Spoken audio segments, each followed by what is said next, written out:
Ei, estudante, aqui quem fala é Manuel Cabral e vamos então concluir aí a parte das definições dos números decimais. Eu defini assim essa introdução, né, básica aí dos decimais para a partir da próxima aula nós já partir para as operações fundamentais.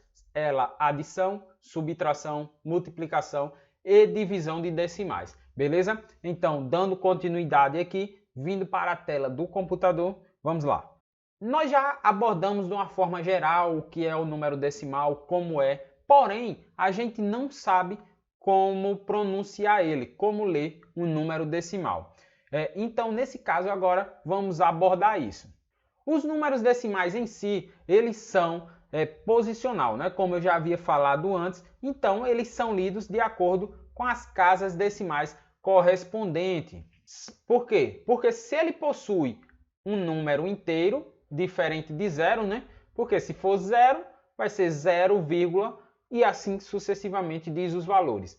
Se for um número inteiro, 2, 3, 4, a gente vamos falar 2 inteiros e tantos decimais, né? Vamos aqui exemplificar mais à frente para ficar mais claro o que eu acabo de falar. Vamos aqui, ó. Se nós temos 0,1, nós temos o décimo. 0,01 centésimo, milésimo, décimo de milésimo, centésimo de milésimo, milionésimo, certo? E assim sucessivamente. Temos diversos outros aí. Isso aqui é apenas, né, uma introdução aí para vocês terem uma ideia geral dos números decimais. Sabendo então disso, como é que a gente vamos ler então? Primeiramente, a gente vamos ler a parte inteira. Porém, caso essa parte inteira exista. Por quê? Porque pode não ter parte inteira. Ser zero, né? Se for zero, então a parte inteira não existe no caso. Porque no caso, se for zero, a parte inteira não precisa ser falada. Zero inteiro não precisa, beleza? Porque já é uma noção exata ali que o zero é o numeral representativo.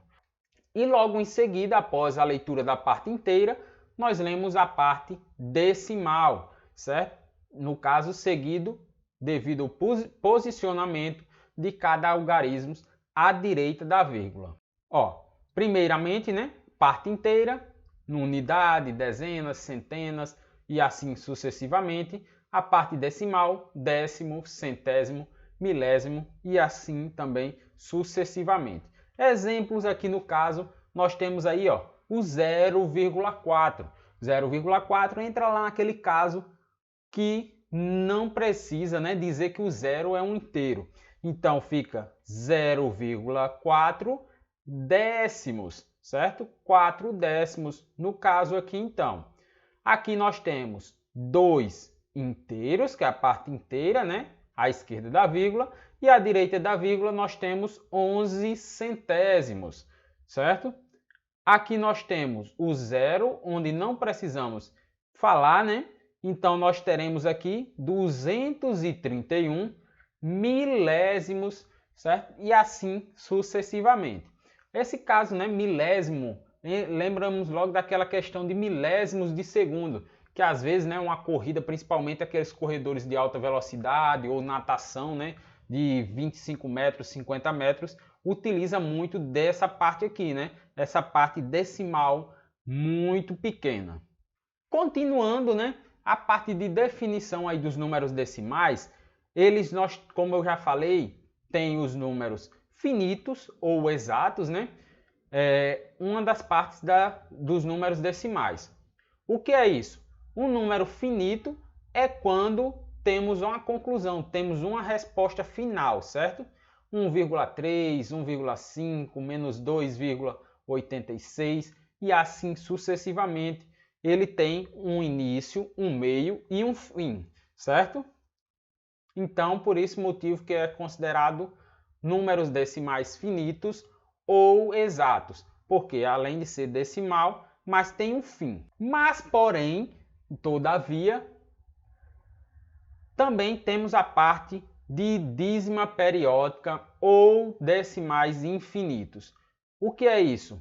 Um número infinito ele pode ser decimal infinito ou decimal periódico, que se repete durante o tempo. Vamos aqui primeiramente mostrar os números decimais infinitos.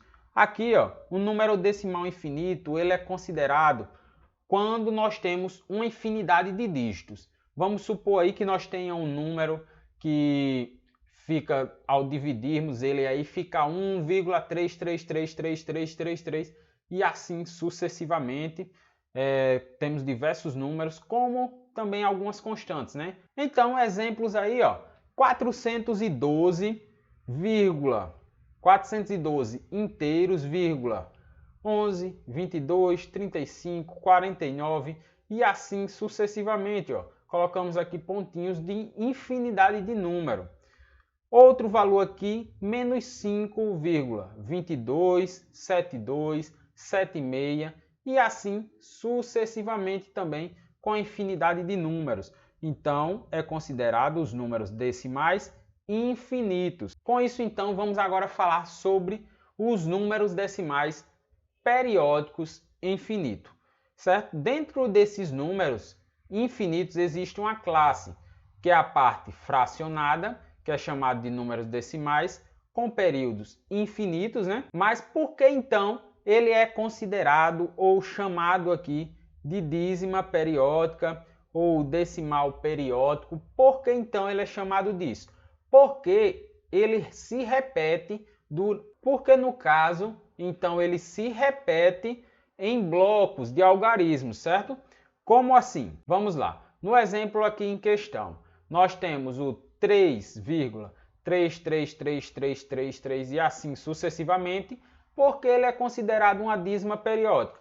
Porque, ó, o 3 após a vírgula se repete diversas vezes, certo? Devido a esse 3 se repetir diversas vezes, por esse motivo que é considerado uma dízima periódica. O menos 4,12, 12, 12, 12 e assim sucessivamente é considerado também uma dízima periódica com período 12, certo? Por quê? Porque se repete 12, 12, 12 e assim sucessivamente, beleza? Aqui nós também temos uma outra dízima periódica, porém uma dízima periódica um pouco mais longa, porque temos o valor de inteiro e, ó, a cada 3 casas após a vírgula, os valores em questão se repetem. 2, 4, 5. Então, temos uma dízima periódica com período de 0,245. Aqui, ó, nós temos 0,16 e após o 16 aqui, no caso, após o 1, né, nós já começamos a ter um período, que o período, no caso, é 6.